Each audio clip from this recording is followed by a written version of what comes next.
Bismillahirrahmanirrahim.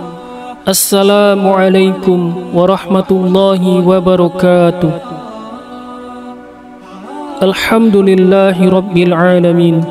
Allahumma salli wa sallim wa barik ala sayyidina Muhammad wa ala ali sayyidina Muhammad.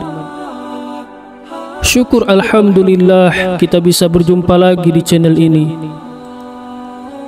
Saya berharap dan berdoa semoga saudaraku semuanya selalu diberikan kesehatan, kebahagiaan, dilapangkan rezekinya, diampuni dosa-dosanya, dipanjangkan umurnya, dan diberi keselamatan dunia dan akhirat. Amin ya rabbal alamin. Salawat dan salam kita semoga Allah sampaikan kepada junjungan kita, Nabi yang agung dan mulia, Nabi Muhammad sallallahu alaihi wasallam. Marilah kita tuliskan salawat kita di kolom komentar sambil kita ucapkan bersama-sama. Semoga apa yang kita lakukan menjadi bukti kecintaan kita kepada Rasulullah sallallahu alaihi wasallam. Allahumma salli ala sayyidina Muhammad wa ala ali sayyidina Muhammad. Saudaraku yang dirahmati Allah Subhanahu wa taala, surat Al-Fatihah merupakan surat pertama yang ada di dalam Al-Quran. Terdiri atas 7 ayat. Al-Fatihah masuk ke dalam golongan surat Makkiyah. Di dalamnya terkandung makna yang sangat dalam. Salah satunya berbicara mengenai sifat-sifat Allah sebagai zat yang Maha Esa, satu-satunya Tuhan untuk semua makhluk di muka bumi. Al-Fatihah memiliki nama lain, yaitu As-Sab'ul Mathani, yang bermakna 7 yang berulang-ulang. Dinamakan demikian karena ayatnya yang berjumlah 7 dan dibaca berulang-ulang dalam solat. Ayat ini setiap hari dibaca 17 kali dalam solat fardu. Solat tahajud di setiap malam setidaknya 11 kali beserta solat witir. Solat duha sekurang-kurangnya 8 kali. Solat sunnah rawatib qobliyah 10 kali. Ba'diyah 8 kali. Jika ditotal, sekurang-kurangnya dalam solat fardu dan solat sunnah 54 kali sehari semalam Al-Fatihah dibaca oleh kaum muslimin dan muslimat di seluruh dunia. Selain dibaca saat solat, surat Al-Fatihah juga memiliki manfaat jika dibaca untuk diri sendiri. Apa saja keutamaan surat Al-Fatihah? Dihimpun dari tafsir surat Al-Fatihah oleh Idrus Abidin. Berikut manfaat membaca surat Al-Fatihah untuk diri sendiri. Yang pertama, membuat jin dan setan marah. Untuk menyembuhkan pasien yang terkena gangguan jin atau sihir, biasanya akan dibacakan ayat-ayat Al-Quran, termasuk surat Al-Fatihah.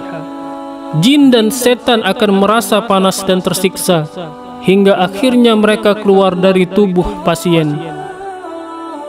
Dalam sebuah riwayat disebutkan bahwa iblis menjerit ketika diturunkannya surat Al-Fatihah.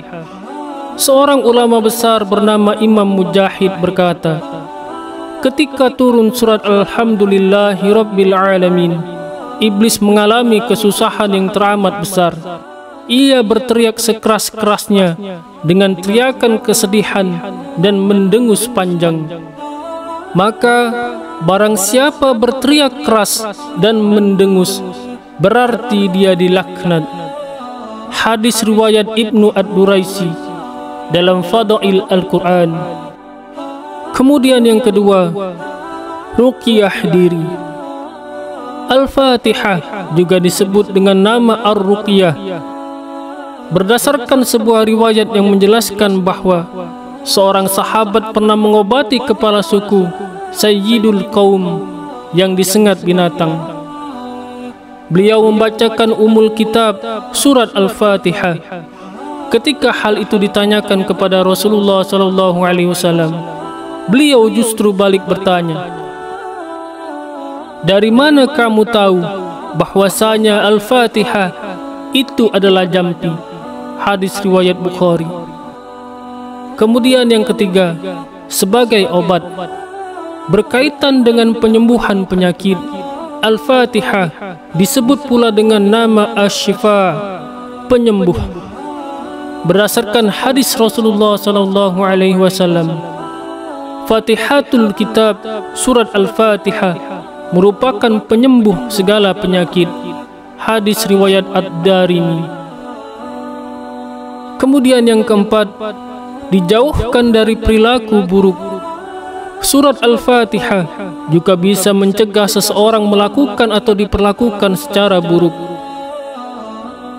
Sebagaimana tertulis dalam surat Al-Ankabut ayat 45 yang artinya, bacalah kitab Al-Quran yang telah diwahyukan kepadamu dan laksanakanlah solat. Sesungguhnya solat itu mencegah dari perbuatan keji dan mungkar. Dan ketahuilah, mengingat Allah itu lebih besar keutamaannya daripada yang lain. Allah mengetahui apa yang kamu kerjakan. Quran surat Al-Ankabut ayat 45. Saudaraku yang dirahmati Allah Subhanahu wa ta'ala, bagaimana cara menghadiahkan Al-Fatihah untuk diri sendiri? Berikut cara menghadiahkan surat Al-Fatihah untuk diri sendiri yang dapat diterapkan dalam kehidupan sehari-hari. Yang pertama, mengucapkan salam kepada diri sendiri. Lalu sebutkan nama diri sendiri secara lembut sebanyak 3 kali. Kemudian, sentuhlah dada kiri di mana tempatnya jantung berada di dalam tubuh dengan menggunakan tangan kanan sembari mengucapkan Alhamdulillah. Kemudian mengucapkan, aku menghadiahkan Al-Fatihah untuk diriku, lahir dan batinku sendiri. Ya Allah, jaga, lindungi dan rawat hamba-Mu ini dari segala kebatilan. Limpahkanlah segala kebajikan dan rahmat yang Kau miliki. Lalu bacakan surat Al-Fatihah untuk diri sendiri sebanyak 1 kali. Saudaraku yang dirahmati oleh Allah Subhanahu wa ta'ala, demikianlah yang bisa saya bagikan. Semoga bermanfaat untuk kita semua. Amin ya rabbal alamin. Wallahu alam bisawab. Wassalamualaikum warahmatullahi wabarakatuh.